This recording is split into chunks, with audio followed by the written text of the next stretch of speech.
Hello everyone, my name is Luke and welcome to Banking Help SA.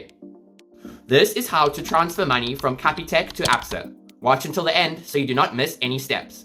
If your app layout looks slightly different after an update, the steps are still the same. Just follow along and look for the same options. Start by opening the Capitec app and signing into your account. From the home screen, tap Transact at the bottom of the screen. Then select Pay Beneficiary. After that, tap Add. From here, select Bank Account. Now enter the beneficiary name and account number. Then tap Choose Bank and select Absa Bank. You can also use the search option at the top to find the bank faster. After that, complete the remaining details and tap Add at the bottom.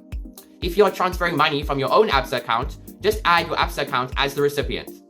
Once the beneficiary has been saved, go back and select the beneficiary from the list. Now enter the amount you want to send. You can also edit the payment reference or notification settings if needed.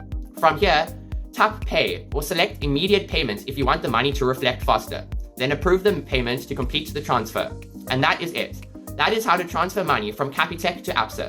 If this video helped, remember to like and subscribe for more easy step-by-step tutorials. Goodbye.